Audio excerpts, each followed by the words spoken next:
Sí, buenos días. Bienvenidos a todos los aquí presentes que vais a cubrir este primer contacto informativo con don Juan Goytisolo. Agradecerle a Juan Goytisolo su disponibilidad, advertirle que tiene por delante, se lo decía hace un momento, una semana latosa en cuanto a encuentros y presencias públicas, y decirle que bueno, creo que todos los que estamos aquí nos sentimos muy honrados de poder compartir de alguna manera el premio que va a recibir de manos de Su Majestad el Rey el próximo jueves, día 23 de abril, porque Juan Goytisolo creo que encarna a los ojos de todo el mundo una figura heterodoxa singular, una heterodoxia que lo convierte en nuestro blanco white del siglo XXI, por todo lo que eso representa, y sobre todo porque también encarna buena parte de esas virtudes del modelo de excelencia sufí, de nobleza, compasión, justicia, conocimiento interior, ese mundo de la espiritualidad fatah, o como dicen los sufíes, ese mundo de la caballerosidad espiritual, la futuba, no sé si se dice bien en árabe, y que de alguna manera ha conseguido personificar perfectamente a lo largo de su vida y de su trayectoria intelectual y narrativa la propia figura de Juan Goytisolo. Para mí, desde luego, es un enorme honor compartir estos momentos con él, y sin más preámbulos, al final les explicaré cuál es la agenda que tiene nuestro premiado por delante a lo largo de la semana. Pues es don Juan Goytisolo quien tiene la palabra, y de verdad reiterarles de nuevo nuestra bienvenida en la Biblioteca Nacional. Don Juan. Bueno, me cuesta mucho hablar porque tengo una voz muy escasa y que se va al cabo de 10 minutos. Siempre admiro a nuestros políticos que se pasan hablando de la mañana a la noche. Mi timbre de voz, bueno, mi voz es muy escasa y bueno, responderé a las preguntas de ustedes, pero no esperen de mí ningún discurso. El discurso lo leeré el próximo jueves en Alcalá de Henares. Buenos días. Sí, precisamente creo que Sí, hablará un poco fuerte porque yo decía hace unos años, no soy sordo como una tapia, pero sí como un biombo. Gracias. Dos de las preguntas. Y ahora ya no puedo decir, no soy sordo como una tapia, pero sí como un tabique. Sí, le decía que dos de las cuestiones que nos convocan aquí a la prensa es precisamente la entrega del premio Cervantes. Es que el micrófono enturbia la voz. Tal vez si habla usted fuerte, sin micrófono le entiendo. Por un lado le decía que quiero preguntarle en qué se resume o se basa el discurso que va a pronunciar el jueves y cuál es el contenido del legado, si nos puede decir, o al menos sugerir el contenido del legado que va a depositar dentro de una par de horas en la Biblioteca Nacional del Instituto Cervantes. Bueno, sobre el discurso va a ser breve, y trato de decir muchas cosas con pocas palabras. No les voy a exponer aquí lo que voy a decir, abordo algunos temas de pues, la literatura, Cervantes, la situación actual de España en el mundo, la situación actual del mundo, en fin, todo esto lo procuro decirlo en muy pocas palabras. Mi discurso va a ser breve. En cuanto al contenido del legado, se trata de dos cosas distintas. Uno es de un poemario que lleva como título Devocionario, con dos citas de San Juan de la Cruz. El otro es una mezcla de textos, una mezcla de memoria, de autoficción y de inventario que no tiene título. Se trata de dos cosas escritas últimamente que por razones particulares no deseo publicar ahora.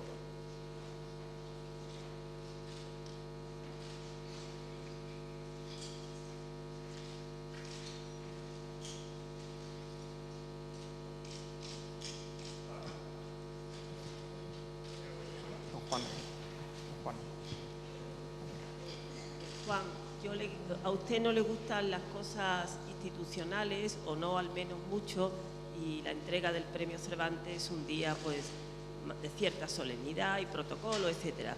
¿Cómo se siente ante la ceremonia y ante el hecho de que le dieran este premio tan importante?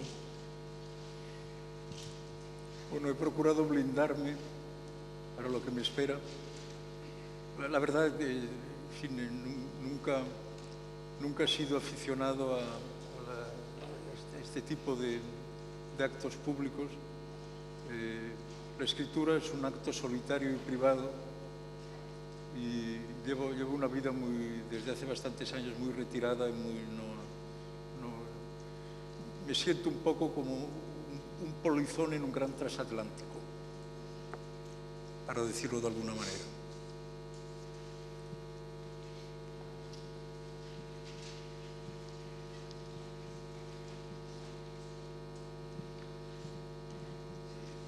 Buenos días, señor Goytisolo. ¿Puede hablar más fuerte sin necesidad del micrófono? Sí, buenos días, señor Goytisolo. ¿Me oye usted bien ahora? ¿Perdón? ¿Me oye?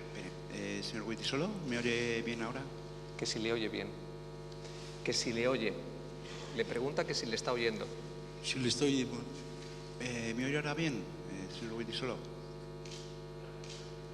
Vamos a ver, simplemente quería preguntarle, señor Goytisolo, si obras suyas como Señas de Identidad o Reivindicación del Conde de Don Julián, que fueron trascendentales para nuestra literatura, cree que, y rompedoras en una época difícil y oscura, cree que si hoy en día siguen siendo, es un mensaje que sigue siendo vigente, que se podrían volver a escribir obras de este tipo, dada la situación que en muchos sentidos vivimos en España? ¿Puedes escribir? No he entendido nada. Que si las obras que marcaron su primera etapa pueden de alguna manera seguir siendo actuales en la interpretación de la España de hoy. Bueno, los escritores de mi edad, que vivíamos bajo el franquismo, pues teníamos una tendencia a escribir lo que la prensa y los medios de comunicación callaban. Había una necesidad de informar sobre los aspectos sociales, la miseria de aquella época en determinadas regiones de España, la pobreza. En fin, había como una voluntad de testimoniar. Creo que Campos de Níjar resume bastante esta necesidad de colmar lo que en los países una información que en los países democráticos corresponde a la prensa. Yo creo que cumplimos de alguna manera con nuestro deber de ciudadanos, y si de alguna manera estos textos pueden ser leídos actual, pues esto indica que también había que respondían unas exigencias literarias. Buenos días, señor Goytisolo. Hace muchos años usted me expresó directamente su intención de no aceptar el Cervantes si se lo concedía. ¿Qué cambió para que ahora lo acepte? Y otra cosa, entre las servidumbres de recibir este premio está ponerse un chaqué. ¿Cómo lo lleva? Muchas gracias. No, yo quiero corregirle, nunca dije que rechazaría el Cervantes. Algún periodista lo dijo, yo creo que le dejo la responsabilidad de lo que... No se puede rechazar un premio que lleve el nombre de Cervantes. Sería un rechazo de Cervantes. Obviamente no he movido ni un dedo meñique para obtenerlo. Fue para mí una sorpresa porque estaba convencido de que no me lo daría. No sé cuándo me llamó, creo que fue el ministro, ni me enteré de que era el ministro el que hablaba conmigo, le di las gracias, pero en un estado de sorpresa. No digo de emoción, pero sí de sorpresa porque no me lo esperaba en absoluto. Sabía que había una voluntad de no dármelo, o sea que daba por supuesto que me había aceptado ya muy bien esta situación.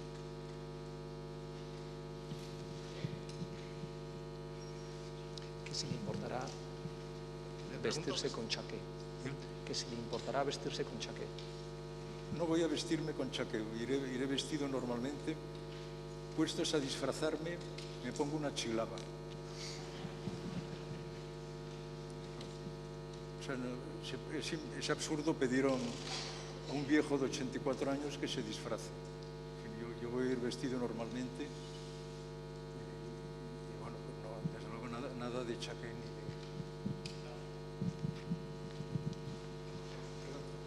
de... ¿Qué es lo que va a depositar? Con el micrófono no oigo nada. ¿Qué es lo que va a depositar en la caja de las letras del Instituto Cervantes? ¿Qué va a depositar en la caja de las letras? Bueno, ya acabo de responder, es decir, 2 manuscritos. Gracias. 2 manuscritos que he escrito en estos últimos 6 o 7 años y que que quedarán depositados ahí.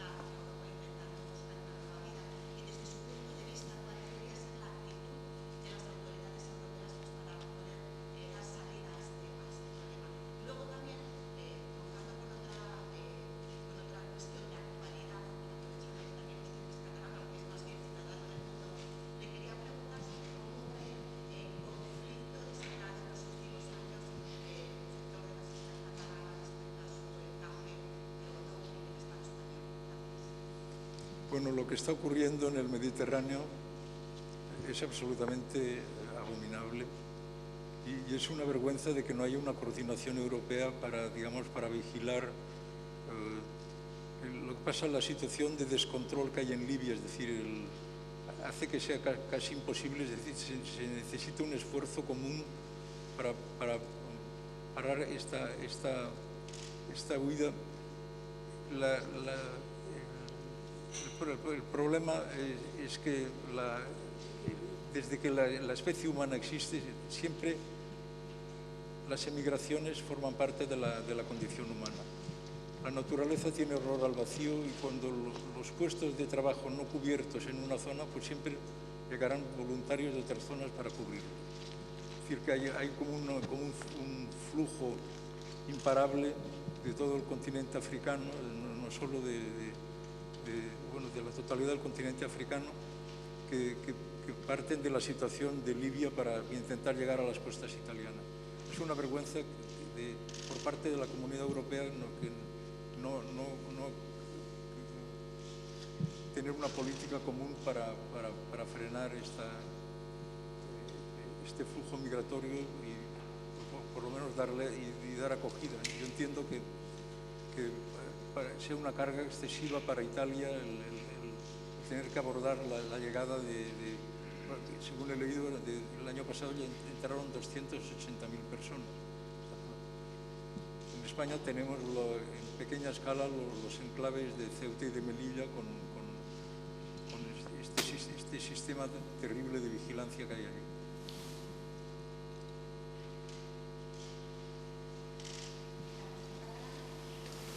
¿Perdón? Sí, los problemas que se han vivido en torno al proceso soberanista en Cataluña. Bueno, hay siempre el relato histórico español y el relato histórico catalán y los dos son falsos. Es decir, siempre se cogen determinados elementos y se rechazan otros. En fin, el pretender que la guerra de sucesión entre Austrias y Borbones se ha convertido en una guerra de España contra Cataluña es un disparate. Siempre hay que... Yo estoy en contra de todos los nacionalismos. Mi crítica del nacionalismo español es súper conocida, pero estoy en contra del nacionalismo catalán, del nacionalismo árabe, del nacionalismo vasco, del nacionalismo gallego, estoy en contra de todos los nacionalismos. Lo que me ha enseñado la vida a lo largo de bastantes años pues es la tolerancia y la crítica de lo propio y el respeto de lo ajeno en lo que tiene de respetable.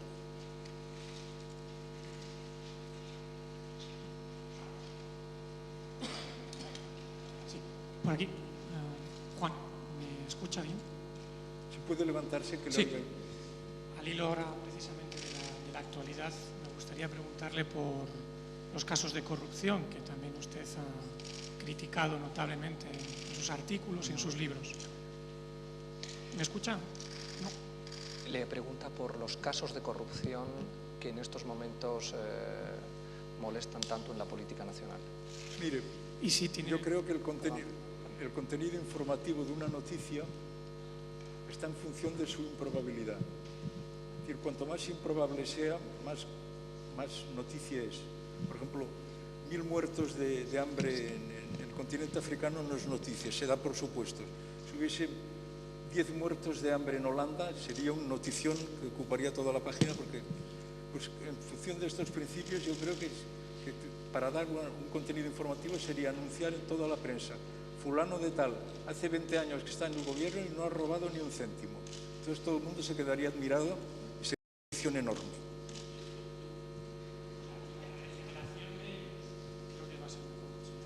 La regeneración del país, moral y políticamente, puede depender, tendría algo que decir las letras en esa regeneración. ¿Cuál es el papel? ¿O es simplemente una cuestión cervantina, imposible? La regeneración del país, la regeneración moral, política que está pendiente, puede afrontarse a través de las letras y podría ser, si no, otro caso más de frustración cervantina. Bueno, es difícil aventurar lo que va a ocurrir. Es muy significativo, por ejemplo, lo que ha ocurrido en las elecciones autonómicas de Andalucía, la emergencia de dos grupos políticos, de Podemos y Ciudadanos, que reflejan la insatisfacción y el hartazgo de la ciudadanía española con respecto a los casos de corrupción que afectan a los dos partidos y no hablemos ya del caso Pujol o de lo que ocurre en Cataluña. Pues yo creo que es un movimiento muy significativo el que esta indignación de los ciudadanos se canalice en un proyecto político todavía no formulado con claridad, pero a mí me ha parecido muy importante la emergencia tanto de Podemos como de Ciudadanos. Es decir, tengo mucha simpatía por la gente de Podemos, obviamente no tienen experiencia política, cometerán errores como todo el mundo comete, y al mismo tiempo la emergencia de una derecha civilizada y liberal que se desmarque un poco del núcleo duro del PP y con este núcleo tan reaccionario que muy aferrado a los cánones del nacionalcatolicismo.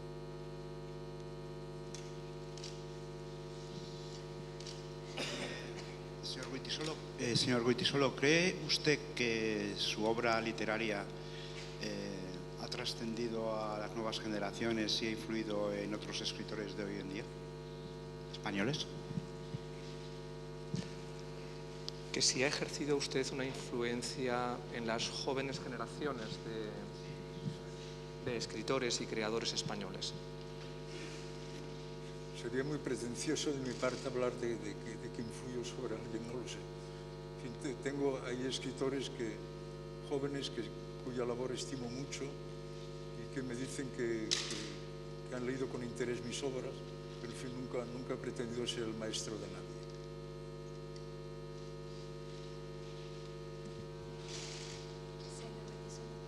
Quería conocer cómo valora que el IVA cultural esté al 21%, un poco su valoración. Un poco la valoración del señor Goytisolo de que el IVA cultural esté al 21%.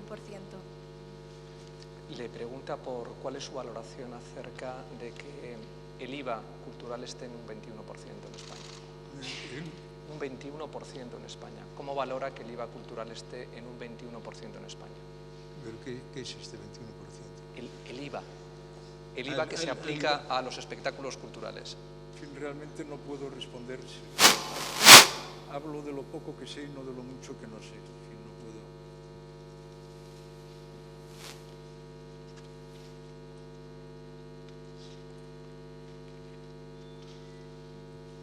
Sí, buenos días.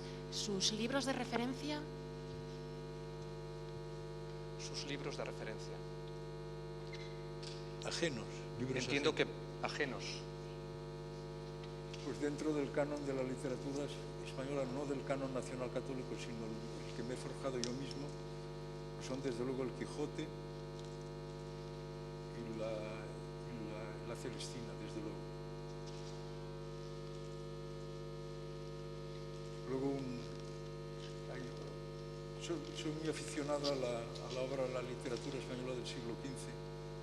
Muy poca gente conoce en España al cancionero de burlas provocantes a risa, que a mí me gusta muchísimo. Y también debo decir que fui el primero que dio en la universidad, en Estados Unidos, no en España, un curso sobre la lozana andaluza. Es una obra maestra que durmió el sueño del olvido durante 5 siglos en España y que tiene una actualidad y una modernidad que es realmente asombrosas. Por cierto, cuando di el curso, un colega, un compatriota, fue a quejarse al chairman diciendo que estaba dando un curso pornográfico. Esto fue en Nueva York en el año 72.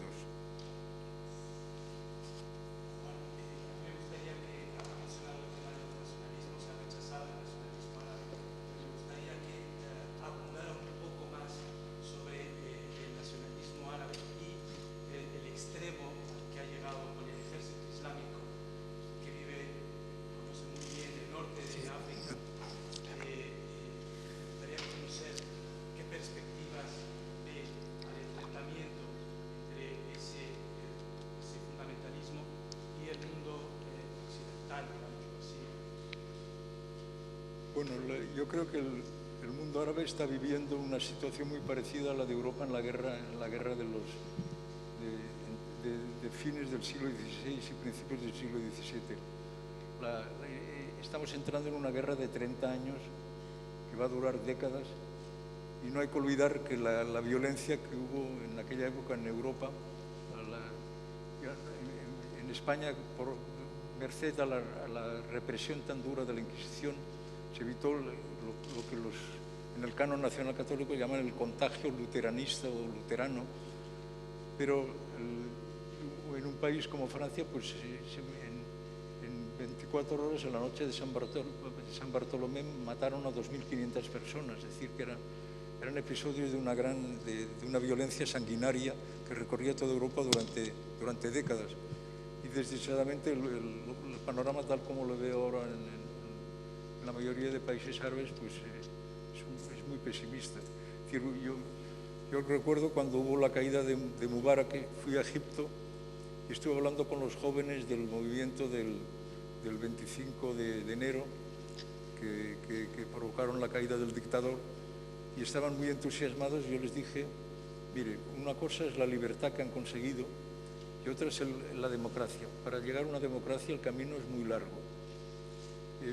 Les dije, mire, en España la primera constitución democrática fue de 1812, con las Cortes de Cádiz. Y entre esta constitución y la de 1979 hubo monarquía absoluta, monarquía liberal, 3 guerras civiles, 2 repúblicas, 2 dictaduras interminables. Le dije, espero que en Egipto no dure tanto, pero no sean optimistas porque la realidad es muy distinta. Es decir, la democracia es un camino muy largo y lleno de escollos.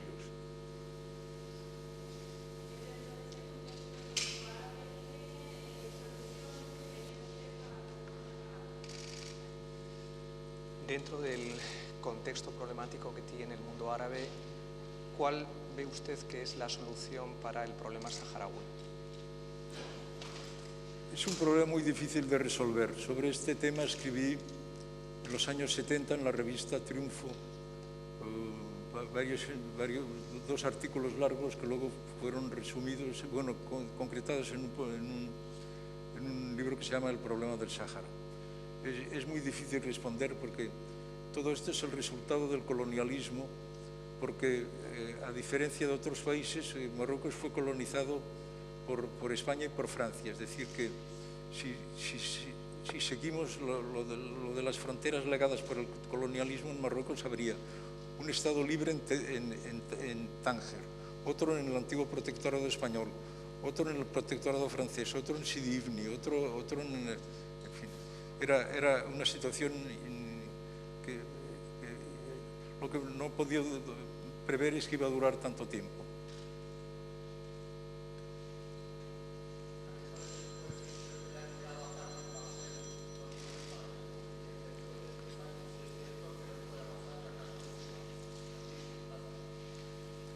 No, en este momento en la agencia Balcells no tienen nada. De manuscritos inéditos no tienen. Los manuscritos inéditos son los dos que he dado, los que he traído y que voy a entregar en el Instituto Cervantes.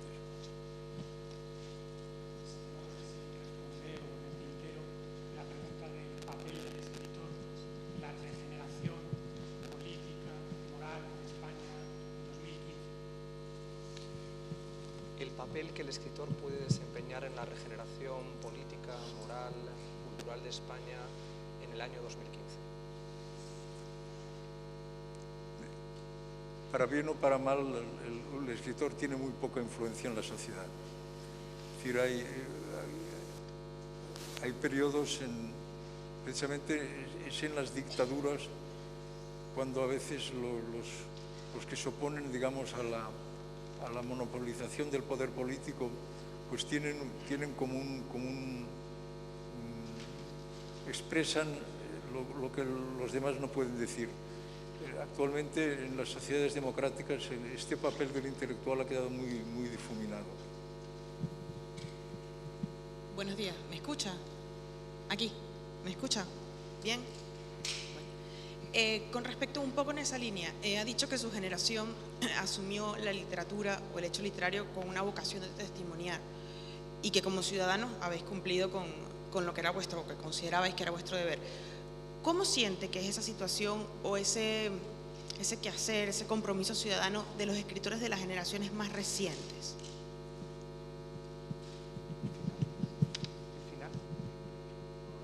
La situación de las generaciones más recientes con ese compromiso. Que usted desempeñó un papel de creador con una vocación testimonial de cambio, de transformación de la propia sociedad. ¿Y cuál es el papel que percibe que las nuevas generaciones de escritores, de poetas, literatos desempeña en nuestra sociedad? Yo creo que las aspiraciones son, por favor, no. Flash. ¿Te estás viendo? Sí. La luz, se ha encendido la luz.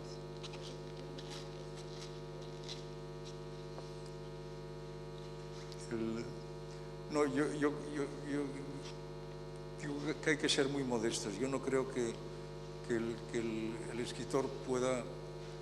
Esto ocurría pues en sociedades, como digo, cerradas, herméticas, donde el que abre una brecha en este silencio pues se convierte en el portavoz de algo. Ahora, en una sociedad como la española, pretender alguien que sea el portavoz de las aspiraciones populares me parece excesivo. Yo simplemente pues, reflexiono en mi labor periodística, trato de reflexionar sobre temas, qué influencia puede tener esto, lo ignoro por completo, es decir, vivo muy aislado y no soy de esta gente que consulta inmediatamente cuántos lectores tiene en internet.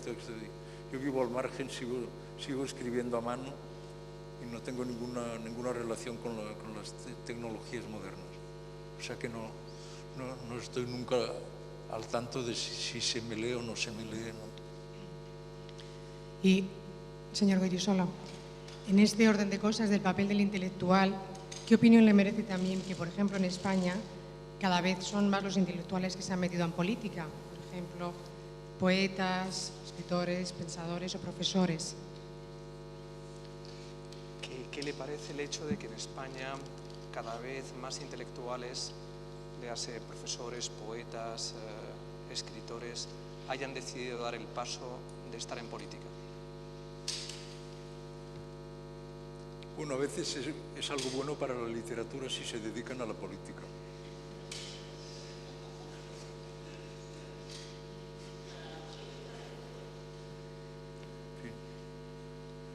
y ha dicho lo que pensaba.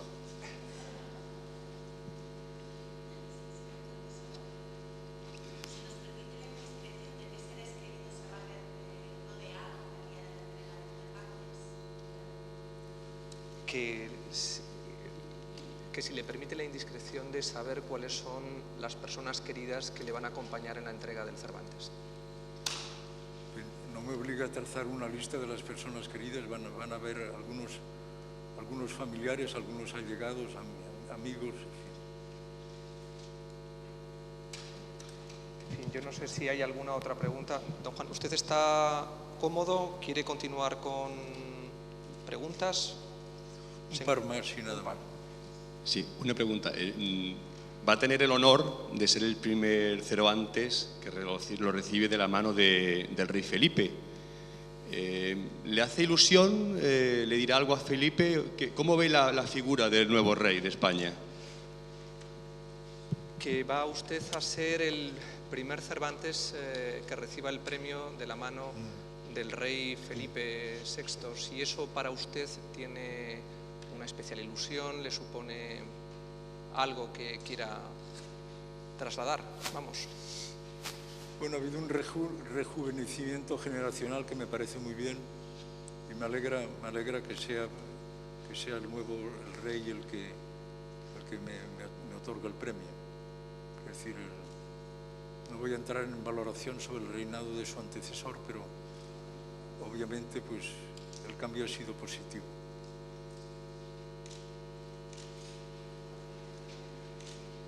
Para finalizar, ¿qué es lo que más le gusta del premio? ¿Qué es lo que más le gusta del premio Cervantes? Pues debo decir que ha sido para mí más bien una fuente de preocupaciones que de satisfacciones. No, lo que me ha gustado más es la alegría de mis amigos. Y por otro lado, la reivindicación de una tradición crítica de la literatura española. El canon nacional católico dejaba de lado una cantidad de autores que me he esforzado. Yo nunca me he considerado como un heterodoxo, sino como alguien que amplía el canon, recogiendo lo que había sido dejado de lado por una ideología muy rígida como es la del nacionalcatolicismo. Y entonces en este aspecto pues el premio es una reivindicación de Américo Castro, de Francisco Márquez Villanueva y de una serie de gente que han estudiado maravillosamente la cultura española y han ampliado el canon. Por otro lado, también de una tradición crítica que se remonta pues, a Blanco White, a Larra, a Clarín, a Manuel Azaña. Me considero un poco como un sucesor de esta tradición crítica. Y Pi Margall, que fue durante 51 días el presidente de la República Española y que su concepción de la España federal me parece de una gran modernidad. En fin, desde que España, si entendemos que Castilla es el núcleo creador de España, ha habido 3 jefes de Estado sumamente inteligentes por su creación, que han sido Alfonso X el Sabio, Pi Margall y Manuel Azaña.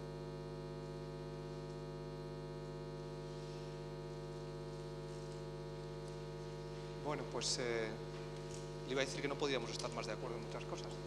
En fin, tan solo trasladarles a todos ustedes de nuevo el agradecimiento. Como habrán visto, los intelectuales siguen siendo capaces, y seguro que mañana se percibirá en los medios de comunicación y en muchos artículos, de remover conciencias y de tener una capacidad crítica que se proyecta sobre el conjunto de la sociedad. Ojalá que testimonios como el suyo sean más habituales en este país y probablemente en buena parte de la geografía de nuestra humanidad.